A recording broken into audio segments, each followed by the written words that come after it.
welcome Kristin Huelsbeck, who's going to talk to us next about her research. Yeah, so I'm Kristin, and my project looked at benthic microcystin production by benthic communities in western Lake Erie. First, I would like to thank my mentors, Casey Godwin and Reagan Herrera, for their guidance and support this summer. And I would also like to acknowledge and thank Mary Ogdahl, Margaret Throckmorton, and all of the Sigler and NOAA staff that made the Summer Fellows program possible. So thank you. A little bit about me. I'm currently a senior at the University of Wisconsin-Milwaukee. I am majoring in environmental science and minoring in geography. During my undergraduate studies, I have gotten involved with a research project that is studying the feeding habits of an invasive mysid in Lake Michigan. And this project kind of sparked my interest with Great Lakes research and encouraged me to participate in this fellowship. So a little bit of background on my project. It was focused on the production of the toxin microcystin, which is produced by cyanobacteria during harmful algal blooms. Prior to the bloom, we typically see microcystin dissolved in the water column before we find it in particulate matter that's found within cells. We know that toxins get broken down within 18 hours of production, and since we see dissolved microcystin earlier than particulate microcystin, we know that dissolved microcystin is part of the coming algal bloom.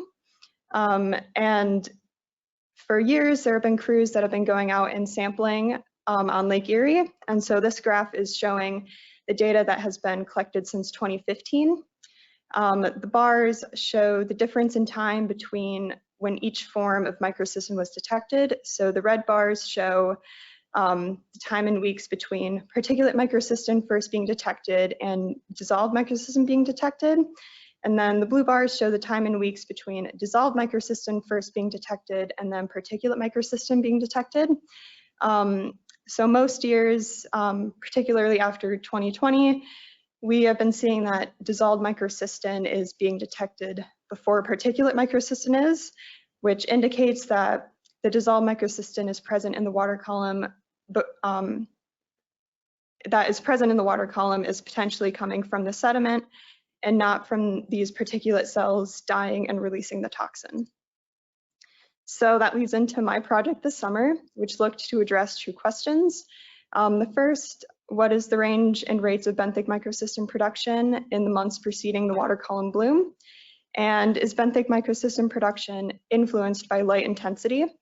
So given these questions, I hypothesized that dissolved microcystin would be coming from the sediment, and that toxin production will be influenced by light intensity. So this experiment utilized sediment cores to observe changes in cyanobacteria and toxin concentrations over the span of a week. The sediment cores were collected during two different research cruises. One was in May and one was in early June before the harmful algal bloom started.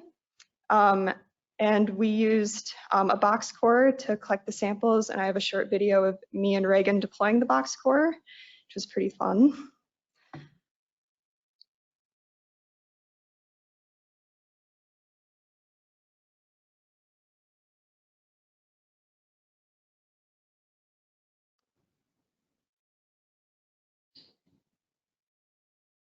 So after we collected the cores on Lake Erie, they were set up in an incubator in the lab, which is what this middle picture is showing. Out of 16 cores, 4 of them were just water, and we call that overlying water with no sediment, and that acted as our control. And the rest of the cores had sediment, and then we were also having light and dark treatments, which the dark treatments you can see we immediately covered in aluminum foil so that they would not be exposed to light. And then the week after the cruise, I would run samples of water through a fluoroprobe to determine the community in the water. And enzyme-linked immunosorbent assays were also used to measure the concentration of dissolved microcystin at each time point. So starting with the May experiment, both of these graphs are showing the community that was present in the light and dark treatment cores for May. The blue shows cyanobacteria, the orange is green algae, and the gray is diatoms. So you can see that cyanobacteria started low on day 0 and then started to increase throughout the days. And on the other hand, diatoms and green algae started fairly high and decreased throughout the experiment. And by day 5, it was mostly cyanobacteria that persisted in the cores, no matter if they were light or dark treatments. And then these graphs are showing the cyanobacteria and dissolved microcystin concentration in the control cores over the span of the 6 test days. And we can see that there's not much difference between the light and dark treatments. Cyanobacteria increased within the first day and then leveled out, and microcystin concentration increased over the sampling period. And then these graphs show the same measurements, but for the sediment cores. The top graph, you can see that there was not really that much difference between the light and dark treatments again. And overall, both cyanobacteria and dissolved microcystin ended up decreasing throughout the week. So a repeated measures regression with about a 95% confidence interval was used to determine if the patterns in the data were consistent with my hypotheses.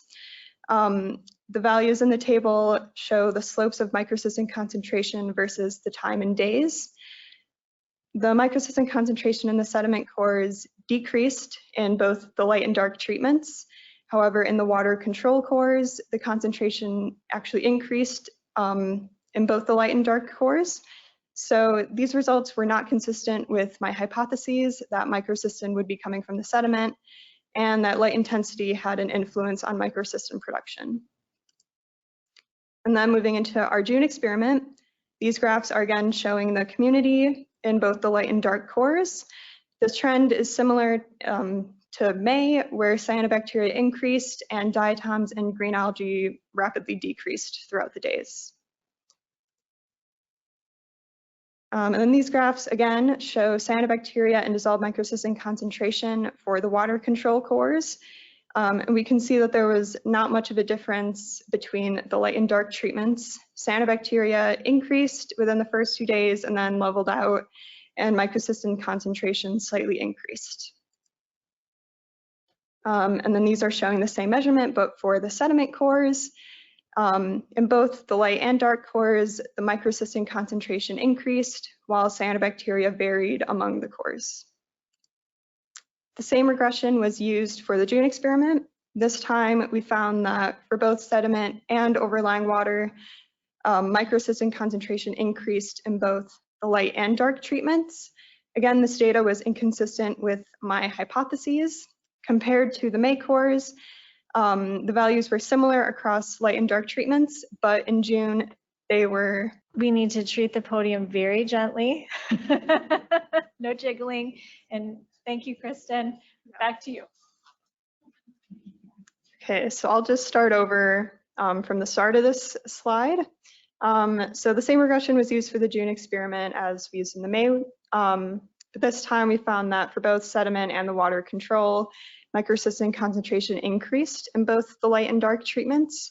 Again, this data was inconsistent with my hypotheses, and compared to the May cores, the values were similar across light and dark treatments, but in June they were increasing values, while in May they were decreasing values. So some takeaways from the data. In the May experiment, we found that there was less dissolved microcystin production in the sediment cores. So there was something in the sediment that was causing the cyanobacteria to produce less microcystin. And we also saw that in the water control and sediment control cores, or sediment cores, they had different rates of production. And then for the June experiment, we observed that green algae and diatoms were dying off very rapidly. And this is likely because they are both highly edible organisms and there was something in the cores that had been eating them. And then going back to my hypotheses and some conclusions, I predicted that dissolved microcystin was coming from the sediment, and we found that it cannot be determined from the data. And I also predicted that light intensity would influence microcystin production, but we found that it had little effect on production. So both of my hypotheses were not supported by my data. And then some other conclusions. During this main experiment, we started to run a little bit of a side experiment. We wanted to see if pH had any effect on microcystin production. So in the June experiment, we had 3 extra sediment cores where we raised the pH and made the water more basic. In the graph to the right, it shows that cyanobacteria and microcystin concentrations increased. And we also ran a regression and found that the basified cores, the microcystin concentration increased at a higher rate than the control cores with no basification. So this indicates that pH may be influencing microcystin production, but further studies would have to be done. And kind of another future experiment, since my hypotheses for the dissolved microcystin were not supported, it would also be interesting to look at the particulate microcystin data and see if that is where microcystin in the water column is originating. So thank you for listening, and if you have any questions, I'd be happy to answer them.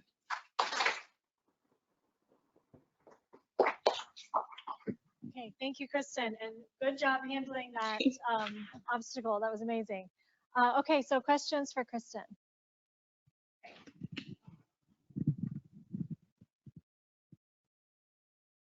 Nice talk, thank you. This shift in 2020 from, I think, particulate that showed up first to dissolve showing up first is intriguing, and I'm wondering if you have any data that might point towards what's going on, and if not, if you could speculate. That was not something that I explored in my project. I'm honestly not sure. I feel like my mentors would be better equipped to answer that than me. I'm not sure. It's also hard because like sampling, there's a lot of like human error that can go into that.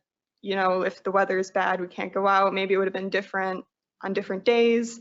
So there's just a lot of other factors that could have gone into that. So yeah, ultimately, I'm not sure. Sorry.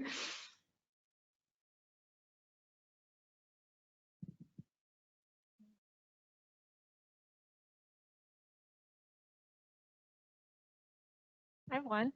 So did you control for dissolved oxygen in the cores? I saw some tubes going in. Were they oxygenated during the incubation? Yeah, I believe we did. Okay, Yes. and there was oxygen present in the hypolymian when you at the time of sampling? Okay, Yes. so it was all held constant. Yeah.